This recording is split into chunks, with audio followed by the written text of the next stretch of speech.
I'm Trent. I review books. I try to review every book I read for this channel, and as I'm growing it right now, I'm reviewing every book I can and every book I read. And I just finished up this piece of garbage, Haunting Adeline by H.D. Carlton. Now, before I get into the review, let me just put this out right now. I do not read romance. I don't plan to read romance. I read this book purely due to the controversy of the movie adaptation coming out soon. And yeah, this movie should not exist.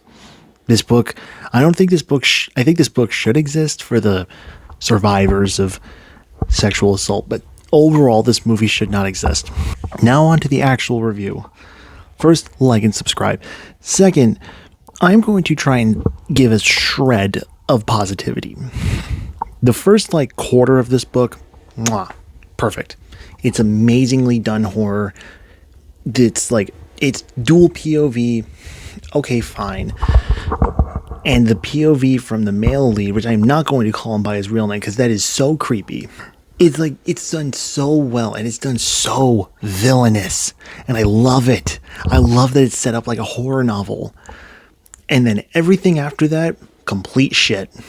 The thing I gotta say that's positive about this is the plot, I guess, moves forward. It moves at a steady pace. I don't know. I don't know. But those are literally the only two things I could say that's positive about this. The only two things.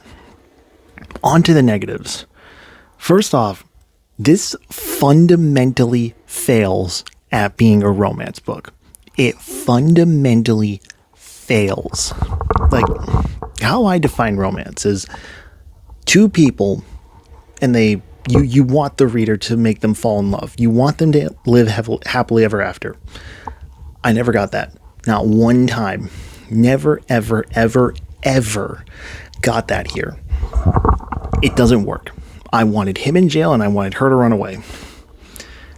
And the second thing I got to bring up is there's a random, and I mean so random, mystery plot line just thrown in there. Wow. A mystery plot line about two people that I don't know about and I don't care about because I already hate reading this. The author just did not make me care about this. Third thing that I got to bring up is the writing is abysmal. Worse than fucking Wattpad. People always say oh, well, it's Wattpad. It should have been on Wattpad. No, this is worse. I don't read Wattpad, but from what I've heard about it, there's some good stuff in there. This is worse. This should not have gotten a publication.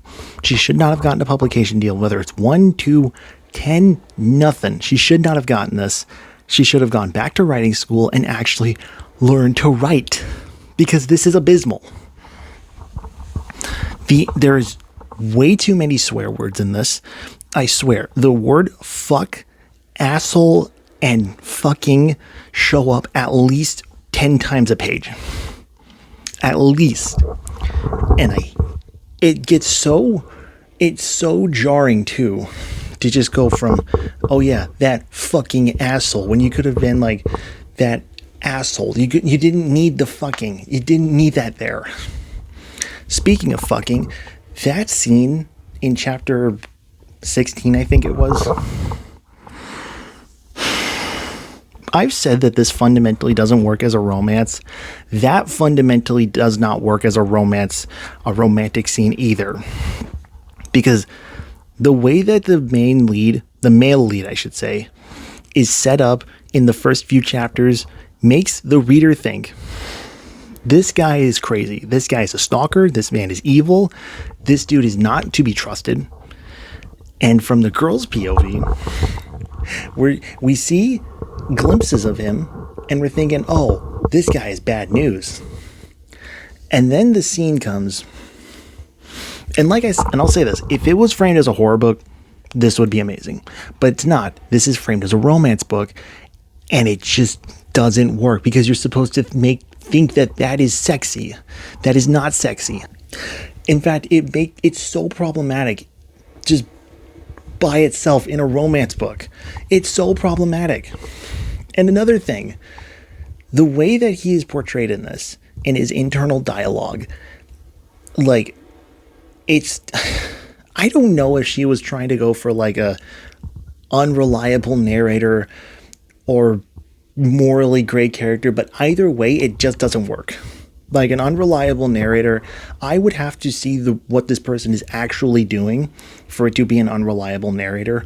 Or if it was morally gray, there's just nothing here that makes him morally gray. He already character assassinated in chapter 16, and then afterwards they're trying to redeem him. You can't be redeemed from that.